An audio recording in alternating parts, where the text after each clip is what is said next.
I'm Noelle Whitaker. The disappointment in a family of doctors and degrees.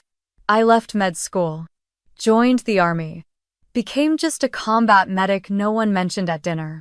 Even after I dragged wounded soldiers through gunfire, even after 27 hostages came home because of my intel, my name never made the family wall. Until the day the president placed a medal on my chest, leaned in and whispered, "You didn't just save a soldier, you saved my brother." That day they finally saw me. But I had already saved myself. I got the call just after sunrise, the kind that doesn't wait for coffee or courage. "Sergeant Whitaker," the voice said, sharp, official. "You are to report to the office of the Secretary of the Army." I stood in my small Arlington apartment, phone still in my hand, staring at the quiet morning light spilling through the window. I ran my fingers along the faint scar near my collarbone, felt the steady thump of my heart, and exhaled. Tomorrow, the White House. And as I tried to quiet my mind, it wandered to a place it always did when life demanded more of me than I thought I had to give. Back home. Boston. The Whitaker house. If you saw it, you'd think it was perfect. A pristine colonial with white columns and ivy along the walls, nestled behind a squeaky iron gate that my father never allowed to be fixed. Perfection was the family brand after all. Inside, it smelled like old books and polished wood. Every inch was claimed by portraits, plaques, framed diplomas, and crystal awards. All of them theirs. My father, Dr. Graham Whitaker, the respected dean of economics at Andover College, was a man who could command a room with a single nod. Every conversation felt like a lecture, every word crisp, intentional, always measured. My mother, Dr. Elaine Whitaker, was even sharper, a renowned neuroscientist with a dozen patents, keynote speaker at medical symposiums, and the name underlined on countless research grants. And Grant, my older brother, was the star that never fell out of orbit. Harvard Law, top of his class, recruited by one of the biggest firms in D.C. before he even walked across the graduation stage. Grant was the future they pointed to whenever I stumbled. Then there was me, Noelle Whitaker. The quiet one. The athlete. The almost bright enough. The disappointment they rarely said out loud but always carried in their eyes. From the moment I could walk, my path was laid out like train tracks. I was never meant to step off of Ivy League medical school residency, white coat prestige, and polished dinners where you drop your credentials like confetti. I tried to be that person for them. My bedroom walls were covered with anatomy charts instead of band posters. My birthdays came with gifts like the human brain and introduction to neurobiology, while Grant got the latest tech or a trip with friends. My mother would glance over my grades, pointing out where Grant had scored higher at my age, while my father would lift an eyebrow if I brought home anything less than perfect. I tried. God, I tried. But it always felt like wearing shoes half a size too small. I loved running track, the wind on my face reminding me what freedom felt like. I loved swimming laps at dawn, that quiet moment before the world told me who to be. I wrote poetry in the margins of my biology textbooks when no one was looking, words I never dared to read aloud. Once in 9th grade, I whispered that maybe I wanted to be a paramedic instead of a surgeon. My mother's fork paused midair, her face freezing. "That's a technician's job, Noelle," she said softly, the disappointment hidden behind her calm. "Not for someone with your mind." My father didn't even look up from his laptop. Every dinner felt like a performance review. Every test was a chance to prove I wasn't a mistake. And every breath I took that didn't fit their blueprint felt like betrayal. So I pushed myself. SAT prep, summer science camps, volunteering at hospitals, shadowing doctors, studying until my eyes burned, trying to earn a place in a family where belonging felt conditional. But the truth was, I wasn't failing. I just wasn't them. When I didn't get early acceptance to Johns Hopkins, my father's only words were, "We'll try again next year." When I chose State College over reapplying to Ivy Leagues, my mother stopped talking to me for a week. At 19, I walked past a military recruiting table on campus, the American flag rippling in the breeze. I didn't think of rebellion. I thought of a purpose. Of service that mattered beyond the framed degrees on a wall. The recruiter, Sergeant Dana Ruiz, didn't promise me glory. She promised grit, skill, and the chance to serve something bigger than my parents' expectations. 2 weeks later, I signed the papers. I didn't have the courage to tell them in person. I sent an email. I've joined the army as a combat medic. My ship date will be confirmed after training. Silence. Then a week later, my father's reply, we'll talk when you come to your senses. They didn't know me. Maybe they never did. And now years later, as I stood in my small apartment orders in hand uniform hanging in the closet, I felt the gravity of everything I had carried to get here. The scars no one saw, the choices no one asked about. The battles fought far from any lecture hall. I was being called to the White House. And for a brief moment, I wondered if my family would finally see me. Not the failure, not the quiet disappointment. Not the daughter who didn't fit, just me. Before I ever learned how to lace combat boots or start an IV in the dark, I had already met my first combat medic. He was my grandfather. Walter Whitaker never spoke about the war at family gatherings.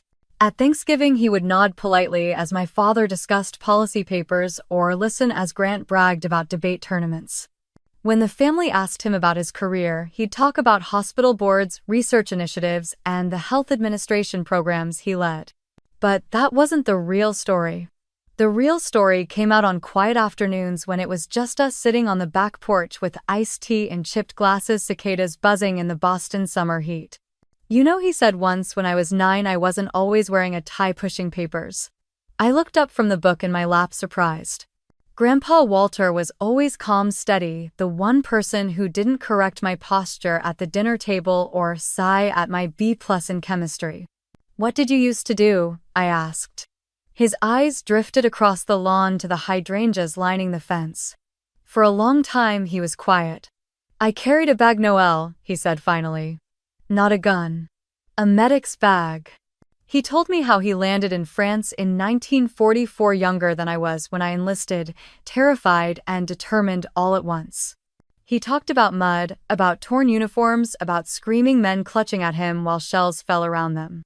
He talked about holding pressure on wounds with bare hands, about whispering to soldiers who wouldn't live to see another dawn, about crawling under gunfire to pull someone back to safety even when his own legs were shaking.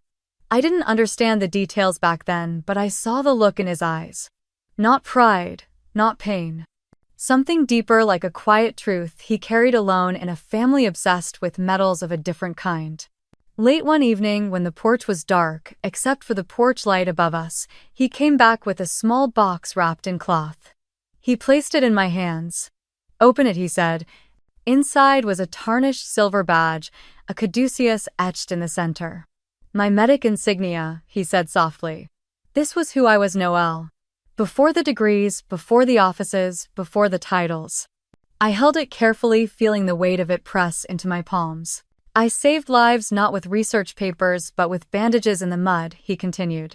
Remember that. What you give people matters more than what you can prove to them. I nodded, too young to grasp the promise he was asking me to make. But I never forget. After that, Grandpa Walter and I shared a silent pact. During family dinners, when Grant announced another award or my parents discussed grants and tenure, I would glance across the table and Grandpa would give me the smallest nod. A reminder that there was more to life than checkmarks and titles. When I came home one day with a B on a physics test, my mother's lips pressed into a thin line. My father sighed, saying Grant never brought home grades like this. But later that night, Grandpa knocked softly on my door. He didn't say much. Just handed me a soda, sat beside me on the floor, and told me grades measure memory, not heart. He patted my shoulder. Don't let them tell you who you are. I didn't tell my parents when I decided to enlist. But I tried to tell Grandpa. I called his number the day before I signed the papers, the words stuck in my throat, hoping he would pick up and tell me it was the right choice. But the call went to voicemail. I didn't know then that his health had been failing, that his lungs, damaged by a lifetime of quiet sacrifice, were giving out. A month later, while I was in week 5 of combat medic training, I got the call that he was gone. They held the funeral at a marble chapel filled with my parents' colleagues, hospital administrators, and professors. They spoke about his contributions to health policy and his leadership in administration. No one mentioned the mud, the battlefield, the badge he once held. After everyone had left, I walked to the casket alone. I reached into my pocket and pulled out the tarnished medic badge he had given me years before. I slipped it under his folded hands. "You didn't forget," I whispered. "And I won't either." They never asked me what I placed in that casket. They never noticed it was missing from my room. Maybe they didn't care. Or maybe they just didn't understand. But I carried him with me when I left for basic. Every time my arms burned from push-ups, every time I fought to stay awake in night drills, every time I wrapped a bandage around a training dummy while the sergeant screamed in my ear, I thought about Grandpa Walter. About how saving lives in the mud was more than enough. About how even if no one else saw it, I could. That badge had started a promise I intended to keep. And one day I would. I didn't plan to tell them that night. I had rehearsed the words for weeks, whispering them to myself as I walked across campus after classes I didn't care about anymore, saying them in the mirror when the dorm was quiet, mouthing them as I lay awake in the dark, wishing that courage would come. But courage doesn't arrive when you want it to. It comes when you're out of options. So when my mother insisted on a family dinner before finals, I knew it was time. The table was perfect, of course. Linen napkins, polished silver wine glasses that sparkled under the chandelier. My father poured a deep red Pinot into the crystal, swirling it like a ritual. My mother fussed over the lamb she had spent hours preparing. And Grant, my brother, sat at the head of the table, basking in the warmth of their pride, telling them about his law internship in DC and the professors who said he was destined for greatness. I sat there, hands folded in my lap, stomach twisting so hard I thought I might be sick. "So, Noelle," my mother said, finally looking at me. "How are your pre-med courses going?" I swallowed. I dropped organic chemistry. Silence. The kind that stretches forever and wraps around your throat. What my father asked, his voice calm in that terrifying way he had. I dropped it, I repeated, my voice shaking, and I withdrew from school. The silence snapped like glass. "You withdrew?" My mother's voice rose, the word tasting sour in her mouth. "From the entire semester?" "No," I whispered, then louder, steadier, "from the university." My father's face tightened, the muscle in his jaw twitching as he set his wine glass down with a soft, deliberate click. Grant let out a low chuckle, shaking his head. "What's the plan now, Noelle? Gonna go find yourself on a yoga retreat? Maybe write bad poetry in a coffee shop?" I clenched my hands tighter. "I enlisted." They stared at me, eyes wide, mouths open. "In the army," I said, forcing the words out. "I enlisted to become a combat medic." My mother's hand flew to her mouth, tears welling instantly. "Noelle, no. Why would you do something like this? After everything we've given you." My father's disappointment was louder than any scream. "You had a future, Noelle. You were going to be a doctor. You were going to make something of yourself." I felt the heat rising in my face, the tears threatening, but I swallowed them down. "I am going to make something of myself, just not the way you planned." Grant leaned back in his chair, arms folded, that smirk I had always hated playing at the corner of his mouth. "You think you're a hero now, running off to play soldier because you couldn't handle college." My hands were trembling, but I lifted my head and looked him dead in the eyes. "Grandpa Walter was a medic," I said quietly. "In the war. He saved lives." My father's eyes flashed. "Your grandfather was a hospital director after the war. That's what mattered. He came home and built something. Don't romanticize mud and blood as if that's a career." I could barely hear over the pounding in my ears. "He told me it mattered," I said, voice breaking despite my best efforts.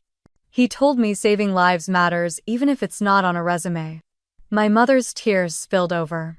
"We gave you everything, Noelle. Tutors, camps, opportunities. And this is how you repay us. By throwing your future away." "I'm not throwing it away," I whispered. "I'm choosing it." They didn't understand. They wouldn't understand. I reached into my bag and pulled out the paper I had carried for weeks, the enlistment confirmation. I placed it on the table between the crystal and the candles, a quiet declaration of war. "I leave in 2 weeks. Grant let out another laugh, but there was something sharp in it now. "Well, good luck playing soldier. Let us know when you get tired of it and want to come back to the real world." I stood up, the chair scraping loudly against the hardwood. You don't get to laugh at this, I said, my voice steady now. Not anymore. My father looked away, picking up his wine glass again, dismissing me with the flick of his eyes. My mother sobbed quietly, dabbing her tears with a linen napkin, her shoulders shaking. No one stopped me as I turned and walked out of the dining room, down the polished hallway, past the pictures of Grant holding awards, past the plaques of my father's degrees, past the framed articles praising my mother's research. No pictures of me. No reminders of who I was or what I could be if I chose for myself. I walked out the front door into the cold night air that burned my lungs but made me feel alive. I didn't look back. I walked to the bus stop, clutching the enlistment papers to my chest, the stars above me clear for the first time in what felt like forever. That night I wasn't their disappointment. I wasn't their failed project. I was a soldier. Even if they didn't see it yet, basic training stripped me bare. Not just physically though, every muscle in my body burned for weeks. It stripped away everything I thought I was, everything my family told me I had to be, every fear that whispered I wasn't enough. I learned quickly that the Army didn't care about my last name or what university I almost attended. No one cared how many advanced classes I took or that my family thought I was a disappointment. They cared if I could keep up, if I could push past the pain, if I could work as a team when every inch of me screamed to quit. I almost did once. The first morning of PT, I couldn't catch my breath as we ran under a sky still dark, the air so cold it hurt my teeth. My legs ached, my lungs burned, and the drill sergeant's voice boomed. Move, Whitaker, or go home. I thought about home for a split second. The warm kitchen. The polished table. The look on my mother's face when she cried at the dinner table begging me not to leave. The disappointment in my father's eyes. Grant's laughter. And I kept running. Because going back wasn't an option anymore. I started to get stronger. My push-ups got cleaner. My run times dropped. My hands stopped shaking when I fired my weapon at the range, and I learned to disassemble and reassemble my rifle in the dark faster each time. But the biggest change was inside. I felt purpose, a clear line drawn in me that said, "This is who you are." Then came AIT, Advanced Individual Training, to become a combat medic. That was when I realized I had found what I was meant to do. They taught us to work under pressure to keep people alive in chaos. We learned to start fires while wearing chemical protective gear, to treat burns with limited supplies, to assess injuries in the dark while fake gunfire and smoke filled the air. I thrived in it. My hands, which once shook holding a pen, were steady when holding a scalpel. My mind, which once raced with anxiety during exams, was calm as I checked vitals on a screaming patient during a simulation. The chaos made sense to me in a way the silence of my childhood home never did. One instructor pulled me aside after a particularly brutal field training exercise. "You've got the hands of a surgeon, Whitaker," he said, "but more importantly, you've got the heart of a fighter." I held on to those words. Graduation day came faster than I expected. I stood on the parade field wearing my uniform, crisp and clean, boots polished so well I could see my reflection. My name was called near the top of my class. My ribbon bar was pinned to my chest, shining under the Texas sun. As I looked out at the crowd, I told myself not to search for them, not to hope. But I did for just a second. They weren't there, and that was okay. Because I was there. I flew home for my first leave with a pride in my spine I had never felt before. I didn't even mind the weight of my rucksack or the ache in my shoulders from carrying the gear that now felt like part of me. When I stepped off the bus wearing my uniform because I wanted to, my mother opened the door and froze. "Oh," she said, eyes dropping to the patches on my arm. "You didn't have time to change," I smiled. "I came straight from the station." She pressed her lips together and stepped aside. "Well, dinner's almost ready." Grant walked in from the kitchen, a glass of wine in his hand, his suit perfect as always. He looked me up and down, smirked, and said, "Nice costume." Halloween early this year. My jaw tightened, but I didn't respond. I helped set the table, moving around the kitchen like a stranger in a place I used to live. The house was the same, photos of Grant's graduation, his awards, my parents' achievements on every wall. I searched for a single reminder that I existed here, that I mattered. Nothing. At dinner, they spoke about Grant's job offers in DC, about a case he had won, about a new publication my mother was contributing to, about a lecture my father was preparing. No one asked about my training, about what I had learned, about how I had found something that felt like mine for the first time in my life. It was as if the uniform I wore made me invisible. That night in the guest room, I unpinned my ribbons and set them on the dresser. I touched the fabric of my uniform, remembering the dirt, the sweat, the moments when I thought I couldn't keep going and did. They would never see it. But I did. I lay down on the bed, staring at the ceiling, listening to the quiet house, the familiar creaks and sighs in the walls, and I made myself a promise. They didn't have to see me for me to be real. I will keep moving forward. For the soldiers I would save. For the moments when fear met courage and I chose courage. For me, Afghanistan didn't look like war movies. It looked like dust, thick, heavy, clinging to skin, and settling into every crease of your uniform. It smelled like diesel sweat and the faint metallic edge of fear. And it felt endless. My first weeks there were quiet in a way that made me uneasy. Each day a cycle of routine patrol, supply runs, and checking gear, waiting for the moment everything would change. And it did. We were on a routine patrol, rolling down a dirt road surrounded by low hills and scattered scrub, nothing unusual in the briefing. The kind of day where you start to believe you'll get back to base without incident. I was in the second Humvee when the road exploded. The sound wasn't just loud, it was total. It swallowed everything, the heat and force slamming into us, rattling my teeth, stealing the air from my lungs. For a moment all I could hear was the high-pitched ring in my ears as the dust clouds swallowed us whole. Then came the screaming. Medic, my training kicked in before the fear could. I grabbed my bag, pushed the door open, and stumbled into the heat, heart pounding, vision clearing as I forced each breath in and out. The first Humvee was in flames, thick black smoke curling into the sky. Small arms fire cracked in the distance, sharp and cold. I didn't care, I ran. 2 soldiers were dragging a third away from the wreckage, blood streaking down his leg in pulsing, terrifying bursts.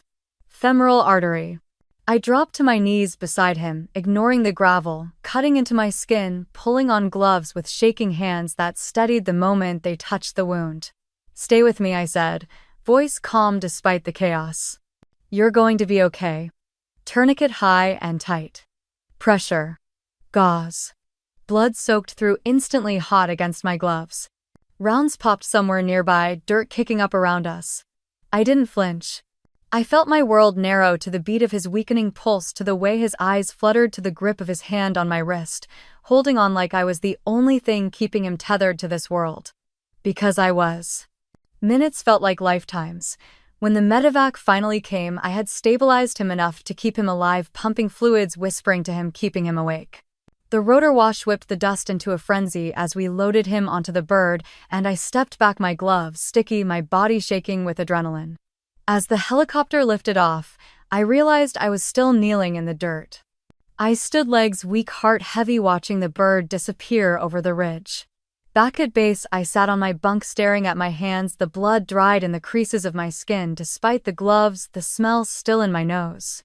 That night, I found out he survived. That my training, every second I spent in simulations and drills, had bought him time. That the tourniquet had saved his life. I didn't feel like a hero, I felt like a medic. And for the first time that felt like enough. 2 days later, I was called into the CO's office. Sit down, Whitaker, he said, looking at me with an expression I couldn't read. He handed me a paper. You're being recommended for a commendation medal. With a V device. Valor. I stared at the words, numb, the memory of blood and dust still fresh, the sound of his gasps still echoing in my head. Thank you, sir. I managed my voice small. He nodded once firmly. You earned it. That night, I called home. I don't know what I expected. Maybe deep down I wanted to hear my mother's voice soften, or my father's approval for the first time in years. Maybe I wanted them to say they were proud. My mother answered. Hi, Mom, I said, holding the phone tightly. I just wanted to let you know. Something happened. Pause. Are you okay? She asked, sounding more annoyed than worried. I'm fine. We were hit by an IED on patrol. I treated a soldier under fire. He survived because of what I did. I'm being awarded a medal for it." There was a silence long and heavy. Then her voice brightened in the way it did when she changed topics. "Well, that's nice, dear. Did you hear Grant just accepted a position at one of the top law firms in DC? We're so proud of him." I swallowed hard. "Yeah," I said quietly. "That's great." She started talking about Grant's new apartment, the bonus he was getting, how he was already being fast-tracked for big cases. I let her words wash over me, the phone pressed to my ear as I sat in a dark barracks room thousands of miles away. She didn't ask about the mission. She didn't ask if I was okay. She didn't ask what it felt like to hold someone's life in my hands. After we hung up, I sat there for a long time staring at the wall, the paper with the medal recommendation crumpled in my fist. And I realized that no matter what I did, it would never be enough for them. But it had been enough for him. And for me. And maybe for now that was enough. When the invitation arrived in my inbox, it didn't come with a phone call or a personal note. Just a crisp PDF attachment and a line from my mother: "Grant and Charlotte invite you to celebrate their engagement. Formal attire, dinner to follow." I read it 3 times sitting on the edge of my bunk, dusty boots still on the barracks, quiet around me. My leave had already been approved. I could go. But did I want to? I stared at the ceiling that night, thinking about the last time I had been home, the way my mother's eyes avoided the uniform I wore, the way Grant had smirked, calling it a costume. The way my father's silence felt heavier than any reprimand. But a part of me, the part that still wanted to believe in family, packed my bag anyway. I wore my uniform on the flight home, not because I wanted to prove a point, but because it was all I had cleaned, and part of me was tired of hiding. When I arrived, my mother opened the door, her eyes flicking over the patches on my arm, the ribbons on my chest. "Oh," she said, managing a tight smile. "You didn't change." I shrugged. "It's been a long trip." "Well," she said, stepping aside, "go put your things down. We're going over last-minute details for the party." The house looked exactly the same as when I'd left it: polished wood floors, family portraits on every wall, shelves lined with Grant's awards, trophies, and certificates. I walked through the living room slowly, letting my eyes scan the photos. Grant in his cap and gown, shaking hands with important people, standing with my parents at banquets, smiling under spotlights. I searched for a single photo of me. There wasn't one. The night of the party, the house was filled with people in expensive clothes, holding glasses of wine, laughing politely at Grant's stories about the firm he would be joining in DC. I moved through the rooms like a ghost. Every conversation was about Grant and Charlotte, about his future cases, about the new apartment he was renting, about the view he would have from his office. No one asked where I'd flown in from, or how long I would be staying, or what I had been doing. At one point, one of my mother's friends, a woman in a string of pearls and perfume thick enough to taste, leaned in and said, "Oh, you're still in the army, dear." "Yes, ma'am," I said. She smiled like I had confirmed something amusing. "That's nice. It must be quite an adventure." I forced a polite smile. "Yes, ma'am." She turned away before I could say anything else. Inside, near the dining room, my mother had set up a display table, photos of Grant with Charlotte, Grant at law school, Grant receiving awards, newspaper clippings, acceptance letters, a framed article about him joining the firm.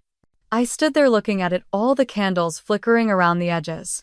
My face wasn't there. My service. My deployments. The soldiers I had saved. The medal recommendation is still pending in my bag. None of it existed in this house. Beautiful, isn't it? I turned. Charlotte stood beside me, holding 2 glasses of sparkling water. "Thanks," I said, taking one. She nodded at the table. "Your mom really went all out." I looked back at the display, swallowing. "Yeah." Charlotte glanced at me, her brow furrowing slightly. "Is that a commendation medal on your uniform?" I blinked. "Yes." "For valor, right?" I opened my mouth to answer, but before I could, my mother's voice cut in from across the room. "Oh, that," she said, waving a hand as she joined us. "Just a training accident. Nothing serious. They give those out for all sorts of things these days." Charlotte frowned. I thought the V device meant combat valor. My mother smiled tightly. "Oh, you know the military, always so dramatic." I felt the heat rising in my face, the room suddenly too small, too loud. I need some air, I said, setting the glass down. I walked out onto the porch, the cool night air hitting me like a slap, grounding me. I stood there looking up at the stars, listening to the muffled laughter and clinking glasses inside, and I realized I didn't belong there. Not in that house. Not in those conversations. Not in their world. The next morning before the sun was up, I called the airline and booked an early flight. When my mother asked why I was leaving so soon, I told her I had work to get back to. She nodded, not looking me in the eye. I stepped outside, bag on my shoulder, uniform, still pressed the metal pin to my chest where it belonged. At the airport, I found a quiet corner and sat down, pulling out my phone. I stared at the blank screen, thumb hovering over my mother's number, wanting to call, wanting her to say she was proud, wanting her to see me. But I didn't call. Instead, I opened my notebook and wrote one sentence: I don't need their pictures to prove I exist. And as my flight was called, I stood up, squared my shoulders, and walked toward the gate. Because I had a life to get back to. And I didn't need to be in their photos to know who I was. They didn't call it a mission. They called it a support assignment, which was the Army's way of saying pack your bag, don't ask questions, and be ready for anything. I sat in the back of the briefing room, the lights harsh, the projector buzzing as satellite images flickered across the screen. Mountain ridges. A compound. Grainy figures. 3 American aid workers, 2 women, and a man had been taken hostage deep in the mountains. Intelligence said they would be moved within 72 hours, likely to be executed on camera if they weren't rescued. The operation was classified. Small team. Night insert. 0 margin for error. Sergeant Whitaker, the lieutenant colonel, said you'll be embedded with Alpha Team as the sole medical asset. You'll remain with the evac chopper until the team secures the hostages. Then you'll enter to provide immediate care. Questions? I shook my head, though inside my heart was pounding. We lifted off in darkness, 2 Black Hawks cutting through the moonless sky, the desert below silent, endless. I checked my gear again and again, the drone of the rotors vibrating through my bones. IV bags, tourniquets. Morphine. Blood expands. Trauma shears. My fingers brushed over the medic patch on my arm. I closed my eyes and exhaled, letting the thrum of the engine steady me. Captain Dane Calloway, team lead, caught my eye across the cabin and nodded once. We bring them home, he said. I nodded back. 20 minutes from the landing zone, everything went wrong. The first rocket struck the lead bird. The explosion lit the night flames pouring from the engine as the helicopter spiraled down, disappearing behind a ridge in a plume of smoke. Our pilot swerved, hard alarms, blaring, the world tilting sideways. Hold on, someone yelled. We hit the ground so hard the impact knocked the breath out of me, my helmet slamming against the cabin wall. For a moment, all I could hear was ringing. Then reality snapped back. Smoke. Yelling. The crack of gunfire in the distance. I crawled toward the cockpit, glass crunching under my knees. The pilot was slumped over, blood seeping from a head wound. The co-pilot was conscious but pale, his leg twisted at an angle that made my stomach clench. Stay with me, I told them, pulling out my kit. Pressure bandage on the head wound. Neck brace. Splint for the leg. Morphine. I worked quickly, methodically, the way I had been trained, the chaos outside fading into a hum as I focused on what I could control. Contact left, someone shouted. Bullets kicked up dirt around us. I kept working. We dragged the pilots out, using the wreckage for cover. Smoke stung my eyes, but my hands didn't shake. Then Rivera went down. A shot to the thigh, arterial. I saw the bright red spray and heard his gasp. I was at his side before I realized I had moved, sliding on the dirt, pressing a hand over the wound as I pulled the tourniquet from my belt. You're okay, I told him, tightening it until the bleeding slowed. You're okay, Rivera. Rounds snapped overhead, ricocheting off metal. For hours we held that position, low on ammo, pinned down, waiting for evac that couldn't reach us. When Sergeant Halston took a round to the chest, I crawled to him, dirt in my mouth, hands moving without hesitation.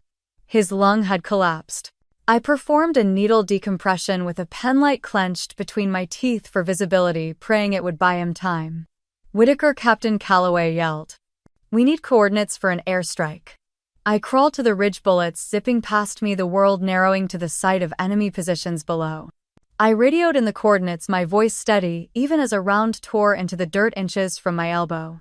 Minutes later, the sky ripped open as 2 jets screamed overhead, dropping precision hell onto the enemy positions.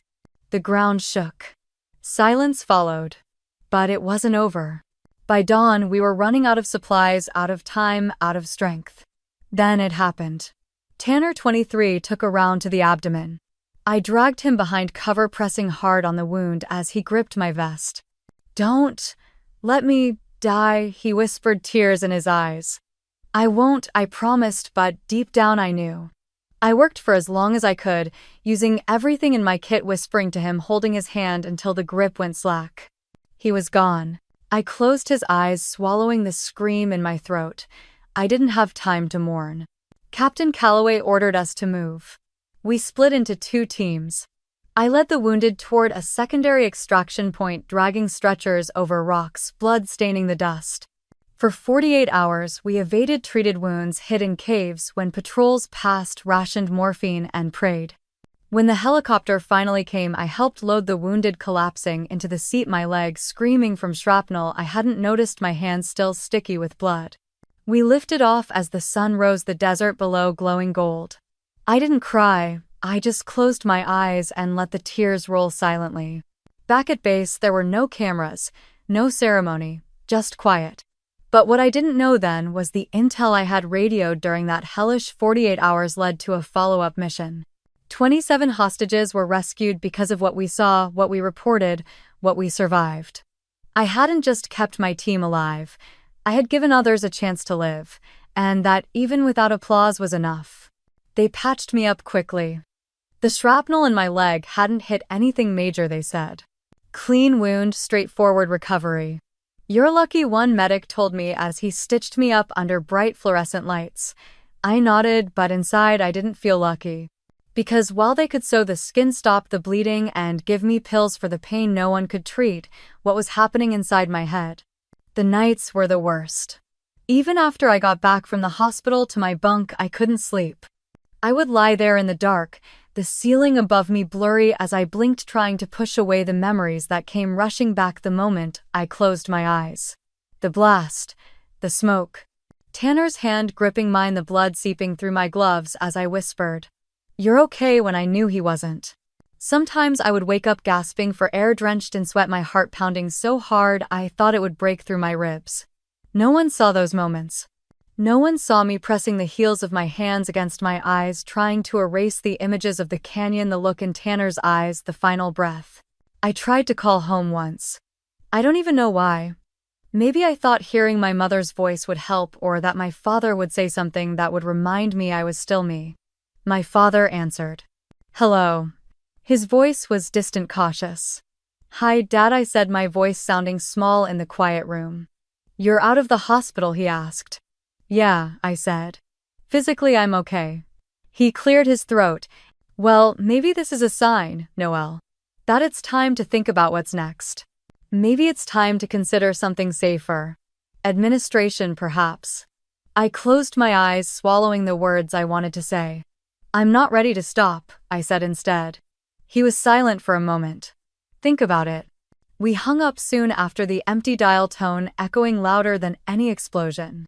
The next day, a text came from my mother. "If you're feeling better, can you help pick a photo for Grant's wedding announcement? The photographer sent too many." I stared at the screen, reading the message over and over, the images of that canyon playing in my mind on a loop. I didn't reply.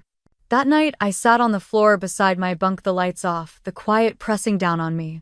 I pulled out the small black notebook I carried everywhere, the one I used for treatment notes, supply lists, and sometimes words I couldn't say out loud, and I started to write. Not a report. Not a casualty card. Not an after-action note. A letter. To me. Dear Noel. If you're reading this, it means you're still here. It means you've made it through something you didn't think you could. It means you're stronger than you know. They won't understand what you saw or what you carry, and that's okay. They don't have to. You saved lives. You did your job, you didn't run. You showed up when it mattered, even if no one was there to see it. And if no one else ever tells you this, know that you are enough. Even if they never understand, you do. You were there. And you made a difference. Don't forget that. N.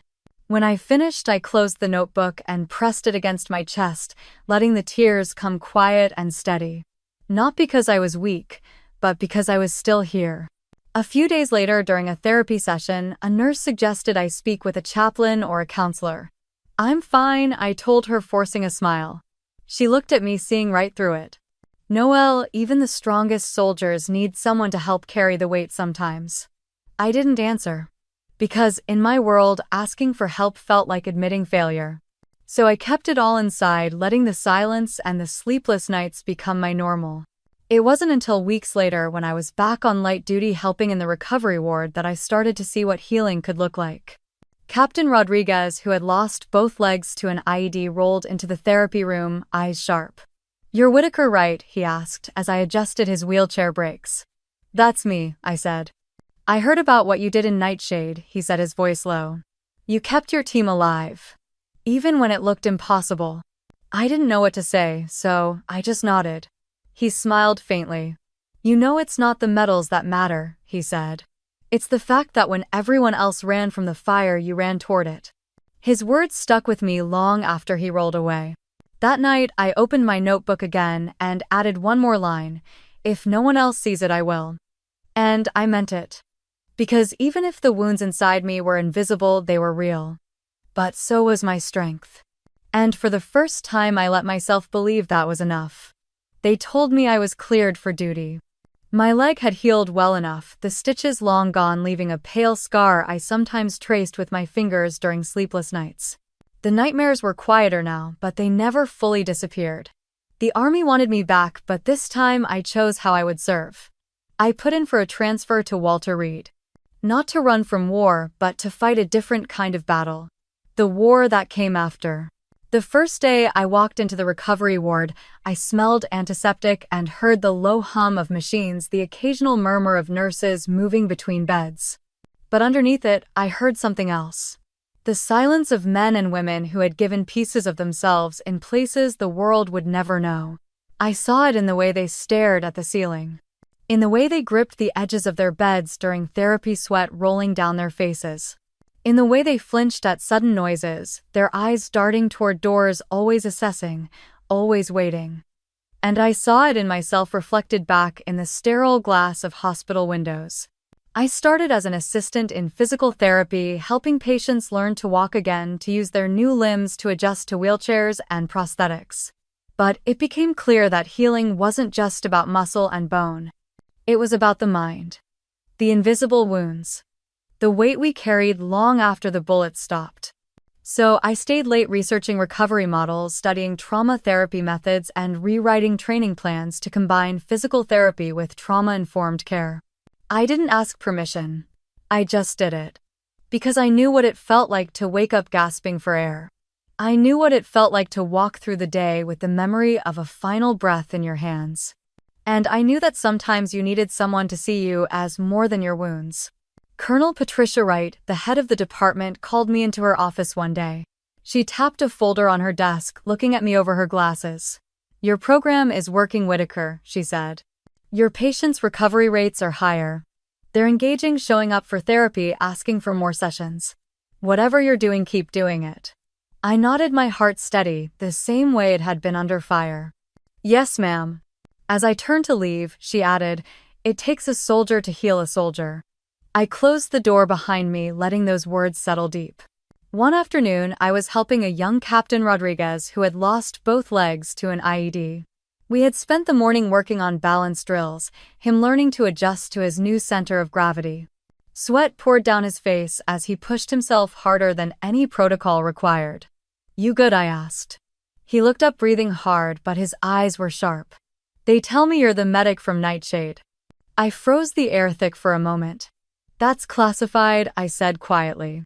"Not to the people you saved," he replied, a small, tired smile on his lips. I didn't know what to say, so I kept my hands busy adjusting the straps on his prosthetics. "You didn't just patch people up," he continued. "You kept them alive. You understand what it feels like to come back in pieces." I met his gaze. "You're not in pieces," I told him. "You're still here." He nodded, wiping sweat from his brow. So are you. That night, I sat at my desk in the small on-base apartment they gave me, my notebook open, pen tapping against the paper. I wrote, "You don't have to leave the battlefield to keep fighting. Healing is a battle too." And I'm still here. Weeks passed, then months. I developed a hybrid recovery program, one that combined strength training with mindfulness, group therapy with mobility exercises. I talked about fear and shame as easily as I talked about scar tissue and range of motion. Some soldiers resisted at first, uncomfortable with the vulnerability. But when they saw me leading the sessions in uniform with scars of my own, they listened. And slowly, they began to speak. About the dreams, about the guilt, about the moments they felt small, broken, invisible. And we worked through it one rep at a time, one breath at a time. Because healing wasn't about forgetting, it was about remembering and choosing to keep going anyway. Late one evening, as I packed up to leave, I found an envelope on my desk. No return address. Inside was a small card with a single sentence written in careful handwriting. "You saved me twice, once there, and now here." No name. But I didn't need one. I closed my eyes, holding the card against my chest, letting myself feel it, letting it sink in. Because medals are nice. Recognition is powerful. But knowing that you made a difference, that you helped someone choose to live even when it was hard, that is everything. I didn't tell my parents about the card. They still didn't understand what I did, what it meant, why I chose this life. But that was okay. Because I wasn't doing it for them anymore. I was doing it for the soldiers who trusted me to hold their pain, to guide them toward hope, to remind them they were more than what they lost. And I was doing it for the girl I once was, who needed to know she could matter in a world that didn't see her. And now I knew she did. The envelope looked like any other government letter. Thick paper, crisp edges, my name typed neatly across the front. But the moment I held it, I felt something shift in the air around me. I was sitting at my small desk in the Walter Reed office at the end of the day, the sun setting behind me, turning the windows gold. My heart started pounding before I even opened it. "You are requested to appear at the office of the Secretary of the Army." No details, just orders. I stared at the letter long after the light faded, the words blurring as questions raced through my mind. Was it about Nightshade? An investigation? A debrief I hadn't expected? Had I done something wrong? Or was it something else? That night I couldn't sleep. I lay in bed staring at the ceiling, listening to the quiet hum of the heater, my mind replaying every decision I had made during those 48 hours in the mountains. The airstrike call, the makeshift triage, the way I held Tanner's hand as he slipped away, the coordinates I radioed that led to the follow-up mission. 27 hostages were saved. 27 families who didn't have to get the call no family wants. I closed my eyes, whispering a prayer I wasn't even sure I believed in. Please let it be enough. The next morning, I stood in front of the Pentagon, the weight of my dress uniform heavy on my shoulders, boots polished, hair pinned back perfectly. I checked in, moving through security, each step echoing on the polished floors. A young aide led me down a quiet hallway, past closed doors, past people who barely glanced up as I passed. When we stopped in front of a heavy wooden door, he nodded once. "They're ready for you." Inside, a general I had seen only in official photos stood beside a man in a dark suit with a White House lapel pin. "Sergeant Whitaker," the general said, extending his hand. "Brigadier General Harris. This is Mr. Collins with the White House Military Office." I shook their hands, my palms sweating despite the cold in the room. "Please have a seat," Collins said. I sat, my spine straight, trying to hide the way my hands trembled slightly in my lap. General Harris opened a folder and looked at me, his eyes steady. "Sergeant, I'll get straight to the point. The President has reviewed your actions during Operation Nightshade and the intelligence you provided that led to the rescue of 27 hostages." I swallowed, trying to read the tone in his voice. "He believes," Harris continued, "that your actions exemplify the highest traditions of military service, and as such you are to be awarded the Distinguished Service Cross." The words didn't register at first. I blinked, the silence in the room pressing against my ears. I don't understand," I said softly. That's the second highest honor in the Army." Collins nodded. "And the President has requested to present it to you himself at the White House."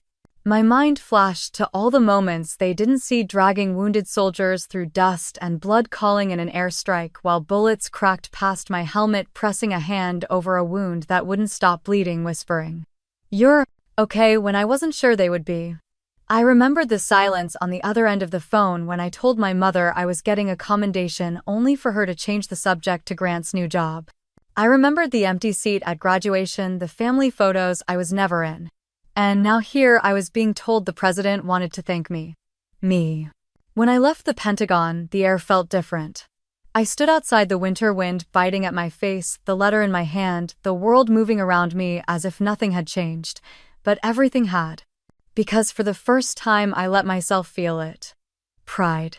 Not for a medal, not for a ceremony, but for keeping people alive when it mattered most. For showing up when it would have been easier to walk away. For choosing this path even when no one understood why. I called Torres that night. "You're not gonna believe this," I said, my voice shaking with a laugh I hadn't felt in a long time. "What, you finally let yourself take a nap?" she teased. I grinned, wiping a tear from my cheek. "The president. He's giving me the Distinguished Service Cross. At the White House." The line went quiet for a moment. Then softly, "Damn, Noel. You deserve that." As I hung up, I looked at my reflection in the window. The same woman. The same scars. But for the first time I didn't see failure. I didn't see the black sheep of the Whitaker family. I saw a soldier. A medic. A survivor. And I promised myself as I stood there alone in that quiet room. No matter what happened next, I would walk into that ceremony with my head held high. Not for the cameras. Not for the medal. But for every life I touched. For every moment I chose courage. For me. The White House looked smaller in person. That was the first thought that hit me as I stepped out of the vehicle, adjusting my uniform, the Distinguished Service Cross pinned neatly against my chest. But as I walked up those steps, heart pounding in my ears, I realized it wasn't about the building. It was about what I was carrying inside me. I had spent years telling myself I didn't need recognition. That I didn't need anyone to see the quiet battles I fought, the lives I held in my hands, the moments I whispered to a soldier, "Stay with me," while bullets cracked overhead. But as I stood in the East Room, sunlight pouring through tall windows, surrounded by officers, soldiers, and dignitaries, I allowed myself to feel it. This moment mattered. They seated my family near the back. I saw them when I walked in, my father stiff in his suit, my mother clutching her purse, Grant checking his watch, looking out of place among the uniforms. They didn't wave. They didn't smile, they just watched. And for once I didn't shrink under their gaze. I stood tall. When they called my name, I stepped forward, boots silent on the polished floor, eyes fixed ahead as I approached the president. He looked me in the eye, nodded once, and turned to the room. "Today," he began, "we honor Sergeant Noel Whitaker for acts of extraordinary heroism, selflessness, and courage under fire." I heard the words, but it felt like I was floating, pieces of every moment replaying in my mind. Tanner's hand in mine. Calling in coordinates with dirt in my mouth. Dragging the wounded through the dust. Holding pressure on a wound while the world burned around me. Standing in the quiet after alone. Sergeant Whitaker, the president continued, kept her team alive against impossible odds. Her actions directly led to the rescue of 27 hostages who would not be here today if not for her bravery. He paused, turning back to me, lowering his voice so only I could hear. "My brother," he said softly, his eyes glinting, "was one of those hostages. I felt my breath catch. He came home because of you." I swallowed hard, blinking back tears, the weight of the moment pressing into me. He raised the medal, securing it carefully, his hand resting briefly on my shoulder. "You didn't just save your team, Sergeant," he said, his voice carrying across the room. "You saved my family and dozens of others." He stepped back and saluted. I returned the salute, hand steady, heart thundering. Then the room erupted. Applause. Loud, rising, filling every corner of the room. It washed over me, a wave of sound that felt like warmth, like light, like the acknowledgement I never knew I needed until it was there. I saw generals stand clapping. Soldiers, medics, nurses, strangers, people who didn't know me but understood me. And in that sea of standing bodies, hands coming together, eyes shining, I saw them. My family. Still seated. frozen, watching.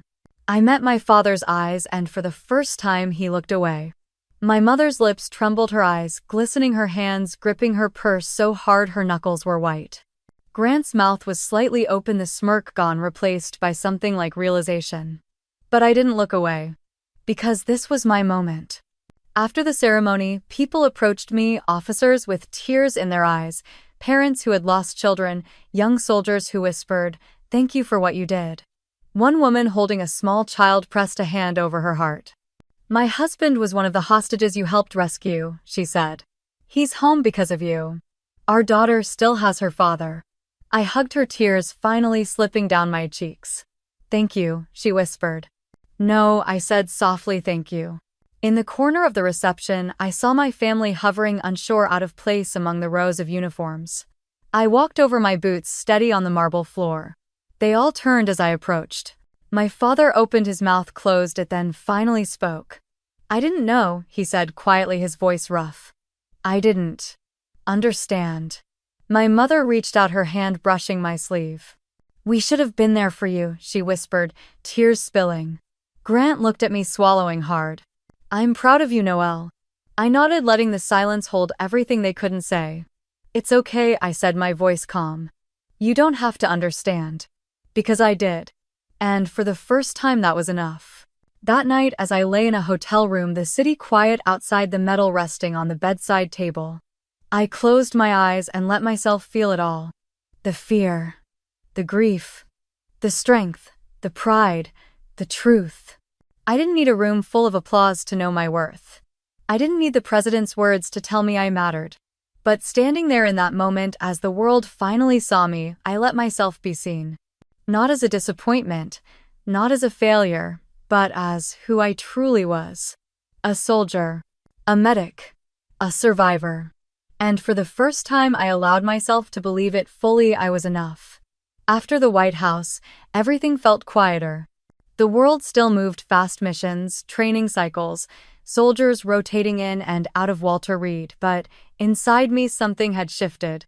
For the first time, I wasn't fighting to prove my worth. For the first time, I allowed myself to believe I had already done that. That weekend, I didn't go back to work immediately. Instead, I met up with Torres and a few others at a small bar near base. It was nothing fancy, dim lights, scratched tables, the smell of fries in the air, but it felt like home in a way the polished halls of the White House never could. When I walked in, they all stood and clapped, laughing, whistling, raising their glasses. To Sergeant Whitaker, Torres shouted, grinning, who got the president to stand at attention. I laughed, shaking my head, cheeks warm. Rodriguez, sitting at the corner, lifted his glass. To the medic who reminded us why we keep fighting. We toasted, letting the laughter wash away the heaviness for a while. And in that moment, I felt it, belonging. Not the forced kind where you shrink yourself to fit someone else's expectations, but the real kind where you are seen for exactly who you are, and it's enough. A week later, my father called. Not my mother, who usually sent texts or short, polite calls about holidays, but my father. "Can I come visit?" he asked. I paused, letting the silence stretch, letting myself decide. "Yeah," I said finally. "You can." He came to Walter Reed wearing civilian clothes, looking smaller than I remembered. I showed him around the facility, introduced him to some of the soldiers, and let him watch as I led a therapy session for a young private learning to walk again. He didn't say much, he just watched. Later, as we sat in the cafeteria, coffee cups between us, he cleared his throat. "I didn't understand," he said softly. "All those years I thought I was protecting you, guiding you towards something important." I stayed quiet, letting him speak. "But I see now," he continued, "that you were always meant for something I couldn't define." He looked up, eyes glistening. "I'm proud of you, Noelle." I nodded, swallowing hard. "Thank you," I whispered. It didn't erase the years of silence, of unspoken disappointment, of moments I had felt invisible. But it was a start, and that was enough. A few days later, a package arrived from my mother. Inside was a small velvet box and a folded note. I opened the box first. Inside was Grandpa Walter's medic badge, the one he had shown me when I was a child, the one he wore while saving lives in muddy fields far from home. The note was written in her neat, careful script. "He would have been so proud of you. We should have said it sooner." Love, Mom. I sat there on my bunk holding the badge in my hand, letting the tears come. Not out of pain, but out of release. Life settled into something real after that. I kept training medics, teaching them not just how to hold pressure on a wound, but how to hold space for a soldier's fear, how to look past the blood and see the human beneath. I kept working with wounded warriors, showing them that healing wasn't weakness, that standing up again could be the bravest thing they ever did. And I kept carrying Grandpa's badge in my pocket, a reminder that purpose often looks different than what the world expects. One day after a class on field trauma care, a young recruit stayed behind as the others filed out. She was small, quiet, with freckles across her nose and nervous hands that tugged at her sleeves. "Sergeant Whitaker," she said, her voice barely above a whisper. I turned, smiling. "Yes." She took a deep breath. "I joined because of you. I saw the ceremony on television and heard what you did. And I thought, if she can do that, maybe I can too." I felt something in my chest loosen, warmth spreading through me. I stepped closer, resting a hand on her shoulder. "You don't have to be fearless," I told her. "You just have to keep showing up." She nodded, tears in her eyes. And I knew she would. That night, I sat on my bunk holding Grandpa's badge in one hand, the Distinguished Service Cross in the other. I looked at them both side by side. Different wars, same purpose. And I realized something. I didn't need the White House ceremony to define me. I didn't need the medal, the applause, the news stories, because I had already defined myself long before anyone else saw me. In the dust and blood. In the quiet moments after. In the choice to keep going when it would have been easier to stop. And as I lay down, letting the calm settle over me, I whispered into the darkness. That day, they finally saw me for who I was. But the truth is, I had already saved myself long before they ever looked. And I knew. This was just the beginning.